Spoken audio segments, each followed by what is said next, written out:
여러분에게 주님의 평안을 빕니다. 감사합니다. 지금 세례에 대한 이야기 2시간째 하고 있습니다. 이게 왜 이렇게 중요하냐 하면 그동안은 제사 중심으로다가 이제 세례 중심으로 바뀌거든요. 뭐가 달라졌다고요?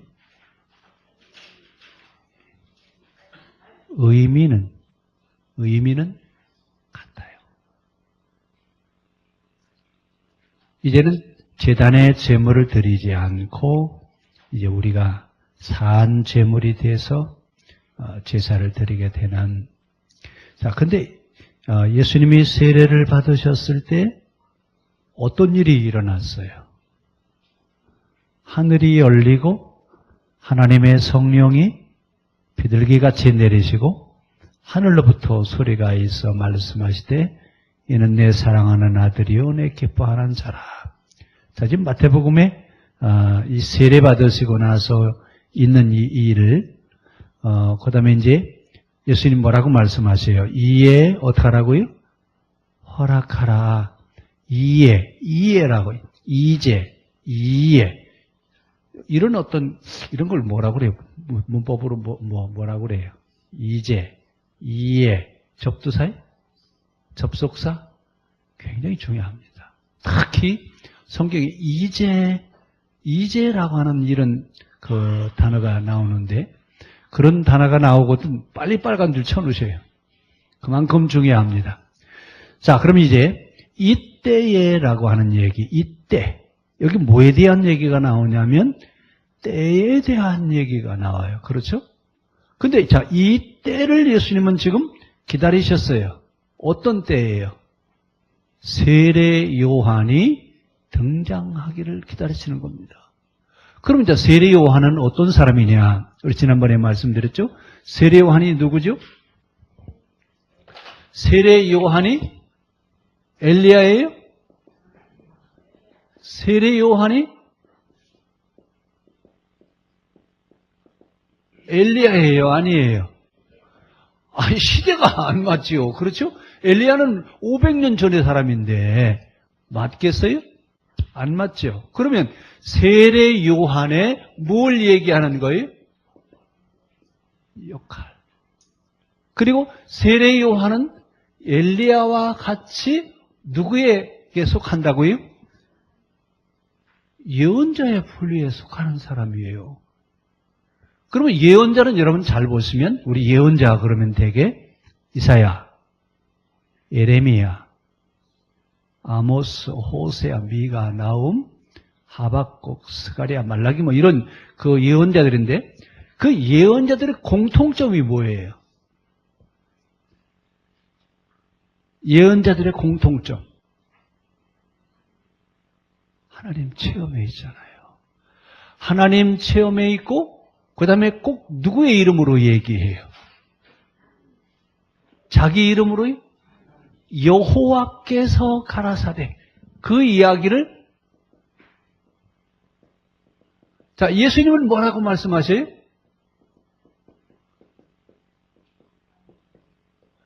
자, 여호와께서라고 하는 말을 주로 누가 사용하냐면 예언자들이 사용해요.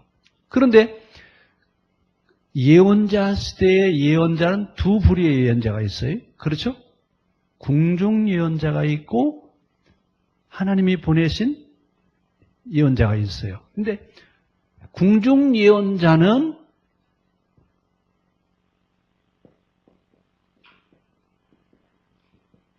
궁중에도 예언자가 있고 개인적인 체험을 통해서 나온 예언자가 있는데 궁중 예언자는요.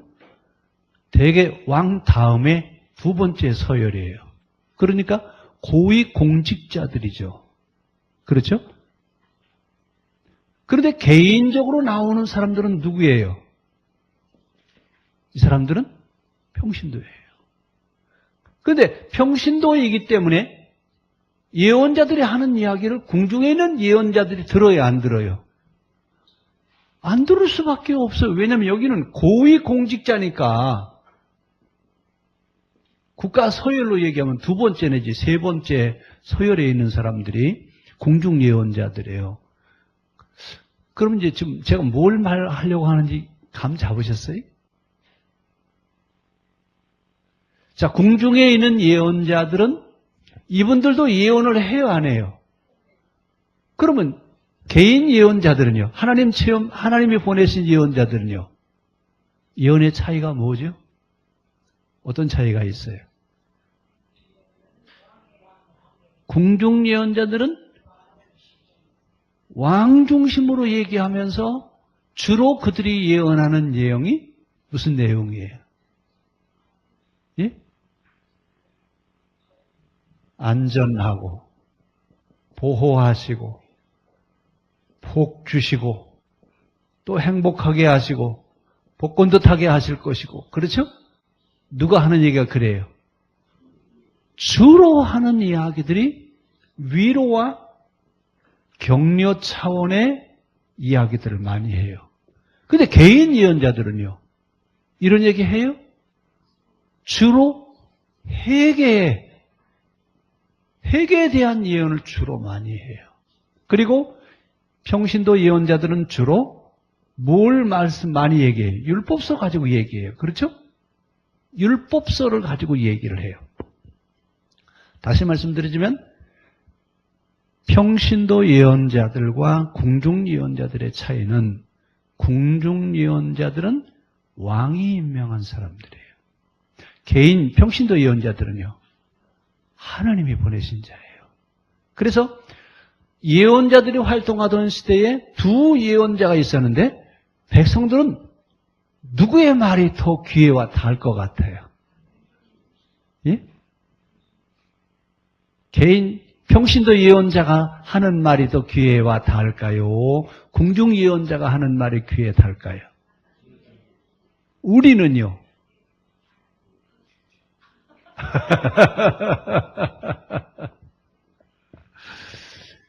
지금도 마찬가지예요. 여러분, 지금도 만약에 그 설교자가 막 회개하라고 막 이런 설교만 계속 해봅시다. 그러면 뭐라고 하겠어요?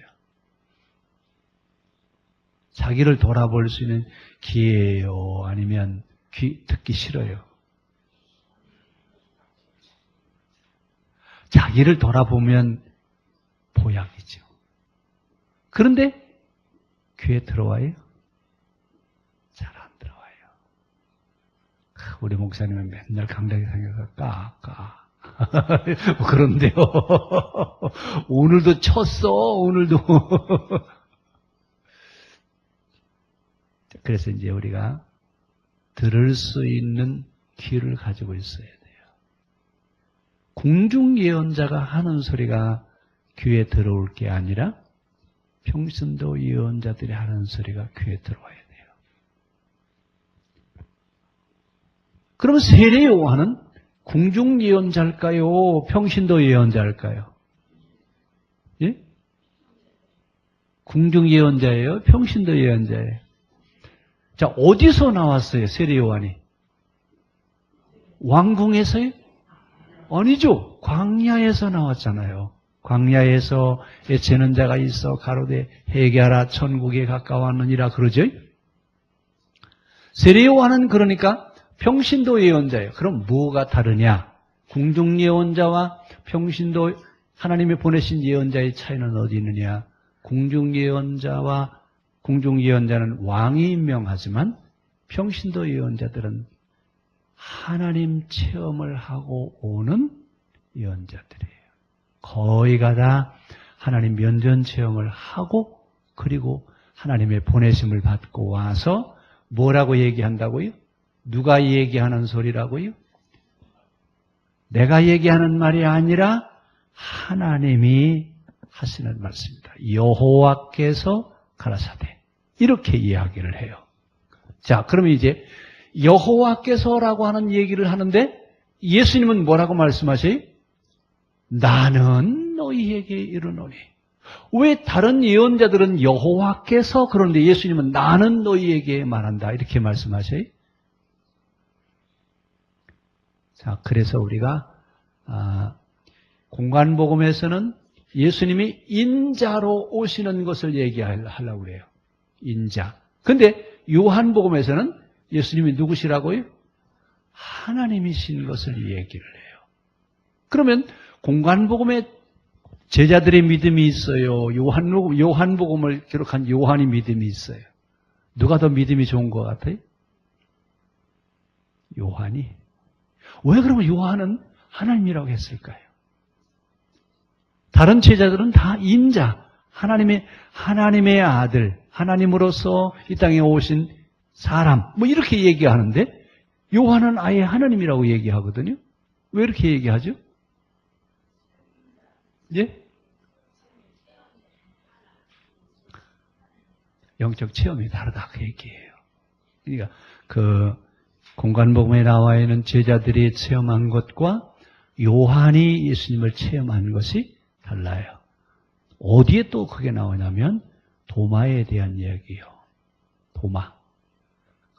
처음에는 뭐라고 그래요? 내가 내 손으로 만져보기 전에는 나는 못 믿는다고 그런 소리 하지 말라고 그러니까 예수님 뭐라고 말씀하세요?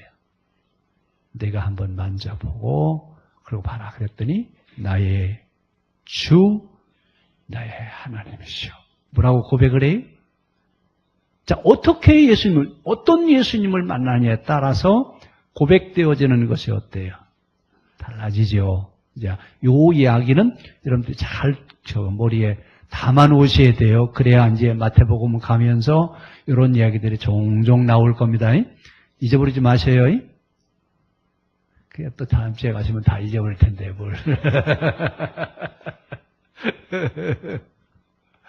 자, 이 세례 요한은 엘리야와 같은 그런 예언자다. 우리 지난번에 말라기에 대한 얘기 했었죠. 그리고 요새 성경 공부하시는 분들 요새 작은 책자 가지고 지금 창세기에서부터 말라기까지에 대한 얘기 지금 요새 하고 있어요. 그 부분이 이해가 되어지면요.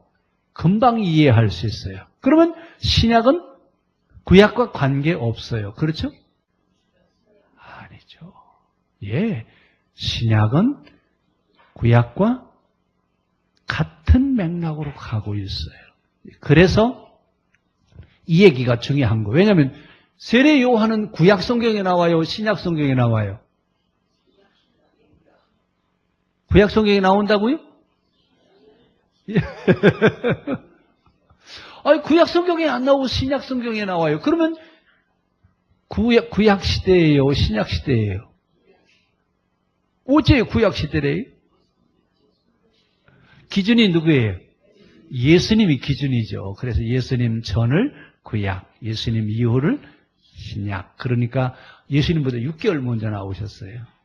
그래서 구약의 마지막 예언자가 누구예요? 엘리야예요. 예.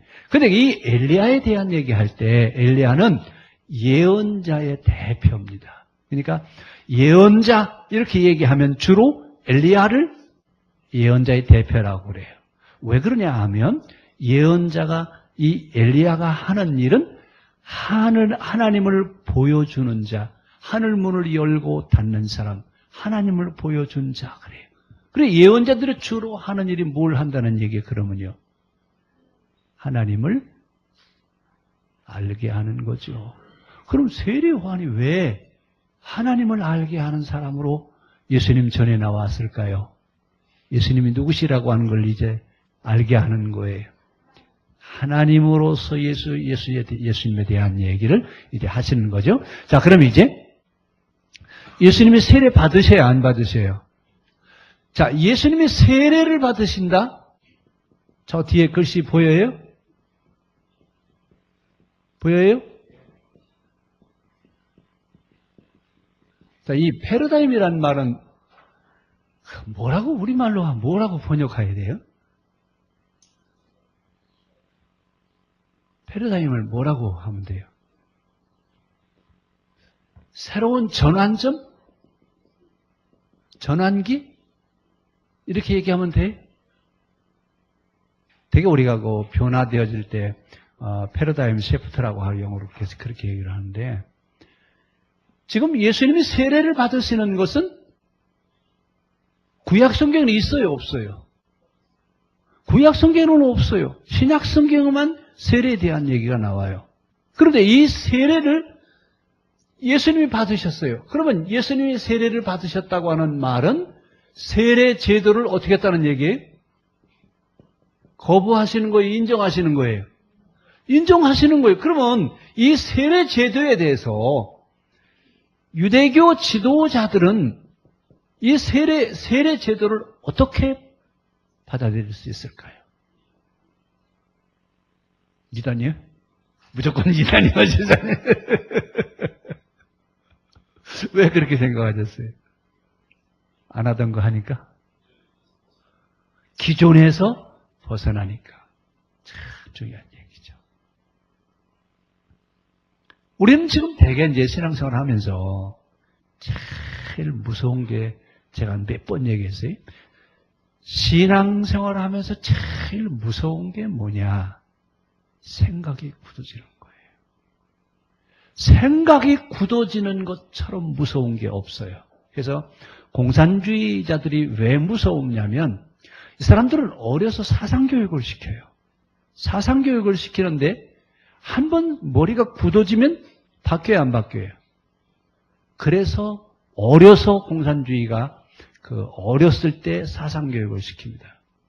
그래서 어려서 굳어진 머리는 잘 바뀌지 않아요. 그래서 교회학교 아이들을 어려서, 여러분 애들 어려서 신앙생활을 하는 것이 중요합니다. 그래서 뭐라고 얘기하냐면 애들 신앙은 엄마 덩어리에서 크고 어른들 신앙은 장로님 뒤통수 보고 자란다 그래요. 왜 그런지 아세요? 장로님들이 오시면 대개 어디 앉아요? 맨 앞자리에 앉아요. 그러니까 장로님 얼굴을 볼 시간이 있어요, 없어요? 장로님들 얼굴을 보는 게 아니라 뒤통수만 쳐다보는 거예요. 어려서 교육이 굉장히 중요합니다. 어려서 교육이 되게 6살 이전에 요때쯤 되면 IQ가 형성이 되거든요. 6살 요때. 근데 6살 요쪽 저쪽이 생활 습관이라든지 이런 것들이 굳어져요. 그래서 입맛이 있잖아요. 우리 입맛. 우리 입맛도 6살 이전에 먹었던 음식을 먹으면 맛있다고 그래요. 왜요? 입맛이 각인되어 있어서 그래요. 그래서 어렸을 때 이것이 중요합니다. 그래서 우리 아이들도 어려서부터 좀 잘 가르치십시오. 어려서부터 성경 안에서 자라고 신앙 안에서 자라는 아이들은 신앙의 테두리를 벗어나지 않습니다. 근데 애들 교회 오면 맨날 뛰어다니고 막 장난하고 소리 지르고 그러지? 근데 들을 거 다 들어요. 걔들 집에 가서 설교한 거 다 물어보세요. 다 알아요.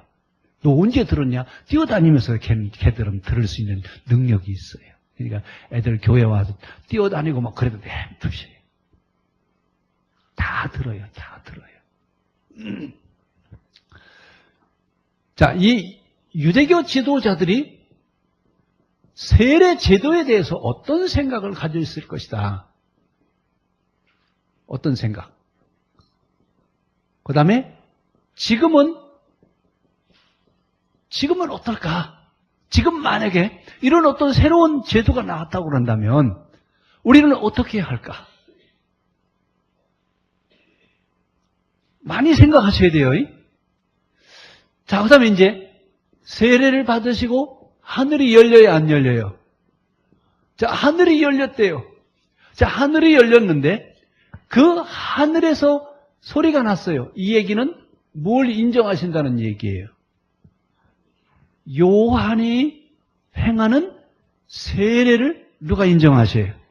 하나님도 인정하신다는 얘기예요. 자, 그래서 예수님도 세례를 받으셔야 안 받으세요?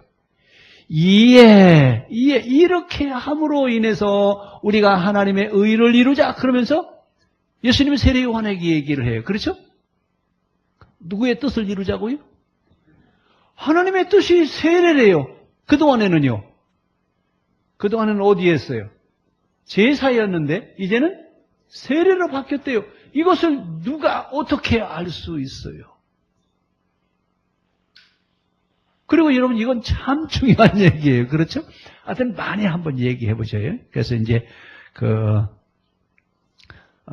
시험별로 이제 두 가지만 얘기해줘. 새로운 전환점에 대한 이야기, 하늘이 열렸다라고 하는 이야기, 요 얘기를 가지고 얘기하시고 다음 주에 시험별로 우리 찬송대회 하기로 했잖아요.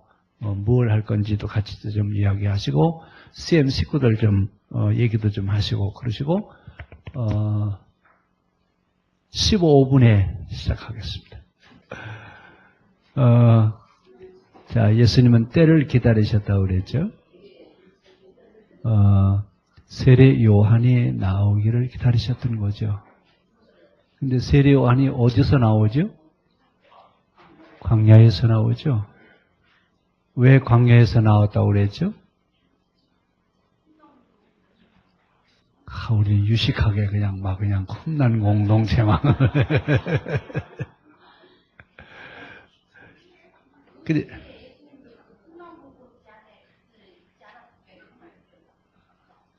물러갔어요? 그런 얘기 없어요.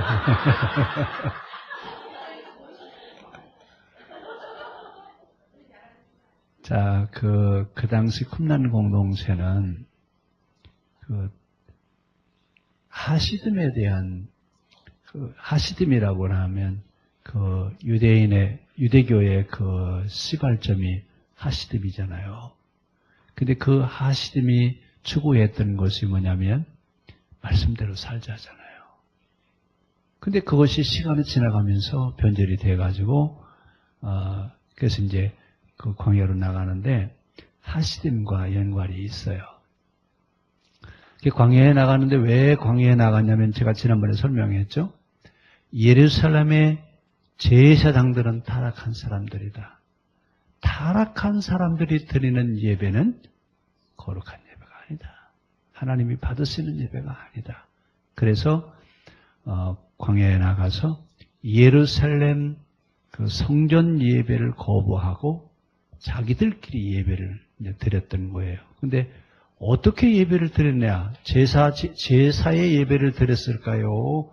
아니면 해당 예배에 준하는 예배를 드렸을까요? 예?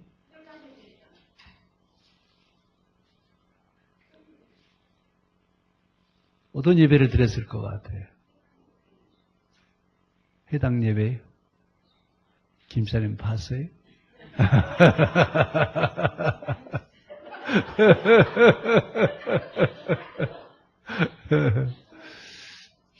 그 시대, 예수님 시대는 두 예배 스타일이 있었잖아요. 예루살렘 성전 중심의 예배와 해당 중심의 예배가, 두 예배가 존재하는데, 예루살렘에 가서 드리는 제사는, 예배는 제사 중심이고, 해당에서 드리는 예배는요, 말씀 중심이죠. 그러면 분명히 쿰난 공동체에서 드리는 예배는 말씀 중심이었을 것이다 라고 하는 것을 우리가 이제 추측을 할 수 있었던 게 뭐냐면 세례 요한이 쿰난 공동체에 들어갔을 때 몇 년 동안 거기서 성경 공부를 하냐면 30년간 공부를 해요. 그래서 30세 때 세례 요한이 등장하는데 그러면 그들도 역시 가서 성경을 공부를 한 거예요. 그렇죠? 그러면서 이제 뭘 알았냐면 세례 요한은 개인이 때가 돼서 나온 게 아니에요. 누가 보내시는 거예요. 그러니까 그 쿰난 공동체 안에서 하나님 체험을 한 사람이죠. 그 대표적인 사람이 누구예요? 요한이란 얘기죠. 그래서 그 요한이 나오기를 예수님이 기다렸던 거죠. 기다리면서 이제 세례 요한이 요단강에서 세례를 베푼다고 하는 소식을 누가 들어요? 예수님이 들으시고 예수님이 가시는 거예요. 가셔서 세례 요한에게 세례를 받아요. 세례 요한에게 세례를 받는다라고 하는 말은 그것이 합당하다 그 얘기예요. 틀렸다는 얘기가 아니에요. 합당하다라고 하는 것을 인정하는 거예요. 그래서 이제 하늘에서 성령이 비둘기같이 그에게 말씀하시면서 얘기하시죠. 자, 진정한 제사는 하늘이 열리는 진정한 제사는 하늘이 열리고 성령이 임하는 제사가 진짜 제사예요. 그렇죠? 그럼 무슨 제사를 드려야 하늘이 열리고 하나님의 음성이 성령이 임할까요? 어떻게 드리는 제사를 드려야 돼요? 무슨 제사예요? 동물 제사가 아니라 우리들이 제물 되어져서 하나님 앞에 온전히 드려지는 예배가 될 때 하늘이 열려지고 또 성령이 우리에게 임하신다라고 하는 걸 지금 얘기를 하고 있어요. 그래서 이제 우리가 드린 예배를 늘 점검해야 돼요. 누구를 점검해야 돼요? 하나님이 과연 받으실 만한 제물일까? 근데 구약에 여러분 제사를 드릴 때 제물을 어떤 제물로 드렸어요? 흠없고 병들지 않고 온전한 제물이 그런 제물이잖아요. 그럼 우리들 자신이 건강하지 않으면 제물이 아니에요. 병든 제물을 어떻게 하나님 앞에 드려요? 여러분, 그러니까 우리 건강하게 살아야 돼요. 그렇잖아요? 건강하게 살아야 돼요. 그래야 하나님이 받으시는 제물이 될 수 있어요. 자, 그러면서 이제 예수님이 누구인지 세례 요한은 알아요. 알아요? 몰라요? 어떻게 알아봤어요? 자, 여러분 잘 보세요. 모세가 애굽에 나타났을 때 모세를 알아본 사람이 누구예요? 여호수아죠. 예수님이 나타났을 때 예수님을 알아본 사람이 누구예요? 세례요. 어떻게 알아봤어요? 예? 하나님의 사람이니까. 모세의 수준이나 여호수아의 수준이나 영적 수준이 같았다는 얘기예요. 예수님의 영적인 수준이나 세례 요한의 영적 수준이 같았다고 얘기해요. 우리 길이 맞는다고 그러잖아요. 그러니까 그 영적 경지에 있는 사람들은 영적 경지에 있는 사람들을 알아보는 거죠. 그래서 이제 세례 요한이 예수님을 인정하시면서 세례 요한이 예수님한테 뭐라고 그래요? 자기가 세례를 받아야 되는데 아니 저한테 세례를 받으러 오시면 어떻게 하십니까? 그랬더니 예수님 뭐라고 말씀하시죠? 15절이 이제 허락하라. 그 전에는 이런 일이 있었어요? 없었어요? 없었어요. 이제 허락하라. 자, 이와 같이 하여 세례를 받는 것이 마땅하다. 그러면 이제 여기서 우리가 중요한 거 하나 읽고 갈 게 하나 있어요. 자, 제사를 드리는 제사자의 정신은 어떤 정신이어야 되느냐? 어떤 정신이어야 돼요? 자, 제사 드릴 때 제물이 죽어요? 제사 드리는 사람이 죽어요? 제물이 죽었죠? 근데 이제는요?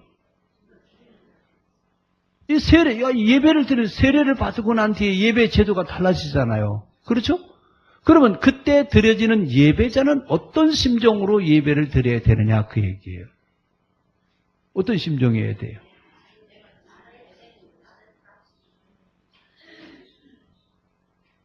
어떻게 해야 된다고요? 나를 드려요. 맞아요. 나를 드리는데 어떤 자세로 드려야 돼요? 어떤 정신을 가지고 드려야 돼요? 예, 나는 죄인이기 때문에 마땅히 죽어야 될 자입니다. 하나님 나를 불쌍히 여겨주십시오. 이런 자세로 예배에 임해야 돼요. 그러니까 예배를 드리는 우리들은 산 제물이 되어야 돼요? 안 돼야 돼요? 산 제물이 되어야 되는데 그때 드려지는 우리의 마음 자세는 어떤 자세냐면 나는 죄인이기 때문에 죽어 마땅한 자입니다. 나를 불쌍히 여겨주십시오. 예배를 드리러 올 때 우리의 자세여야 돼요. 그러니까 예배를 드릴 만한 자격이 있다고요. 그렇죠? 제사를 제물로 드리러 가는 제물은 살아서 와요? 죽어서 와요? 그럼 우리는 어떻게 해야 돼요? 맨날 죽는다고 그래요.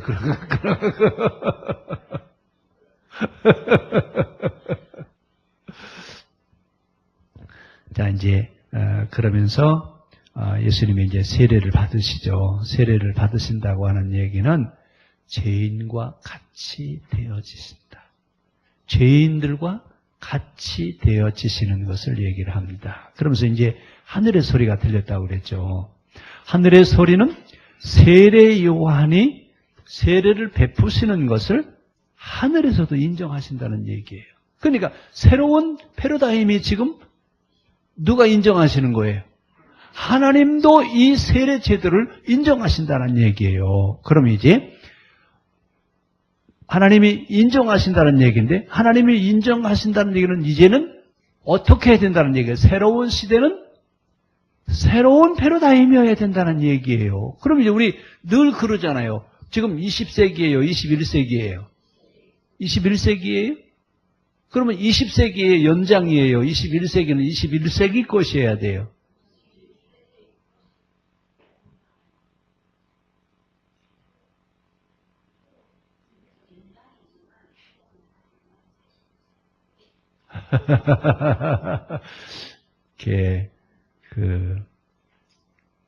우리는 지금 스마트폰 시대에 살고 있잖아요. 그렇죠?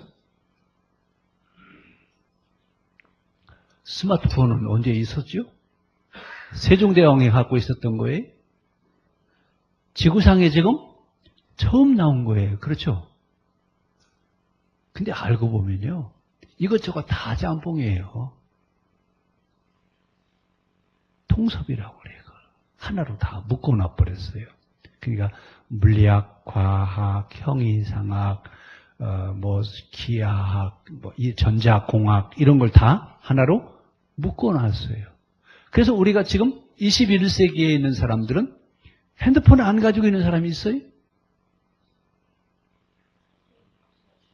애들도 다 가지고 있어요. 애들도. 왜요? 새 시대에 맞는 도구잖아요. 그렇죠? 그래서 새 시대 사람들이 다 가지고 있어요. 그래서 우리의 생각이 이제는 전에하고 지금하고 같아졌다고요? 달라졌다고요?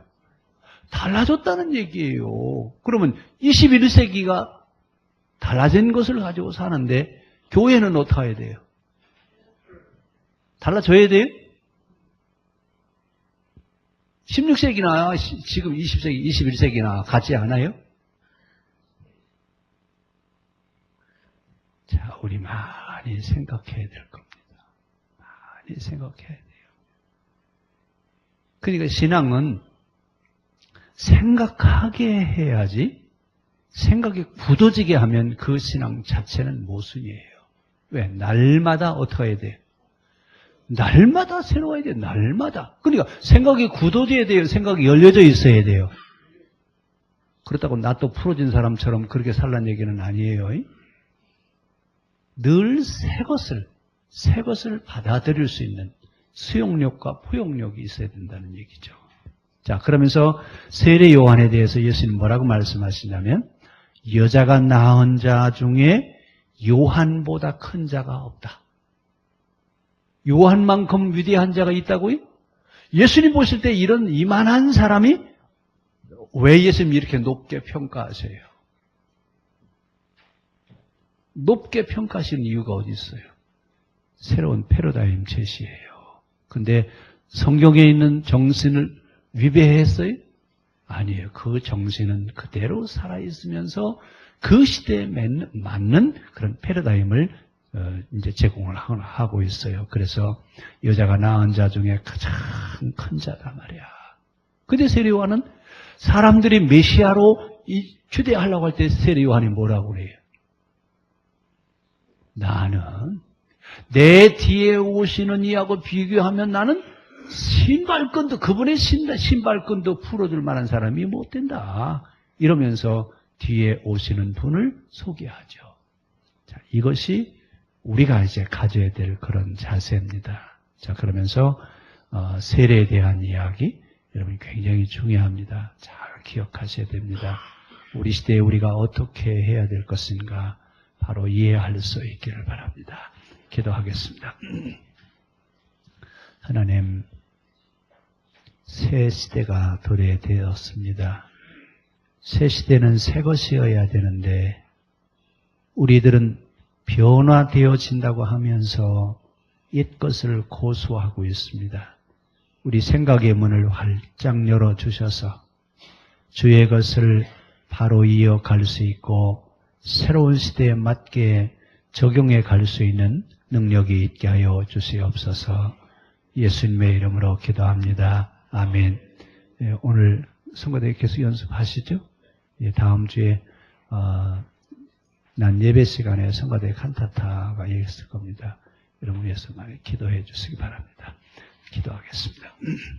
지금은 우리 주 예수 그리스도의 은혜와 우리 아버지 하나님의 그 크신 사랑과 성령의 감동 감화 역사하심 속에 새 시대 새로운 사람으로 살아가기로 결단하며 돌아가는 성도들 머리 위에 이제부터 영원까지 함께 하시기를 간절히 축원합니다. 아멘.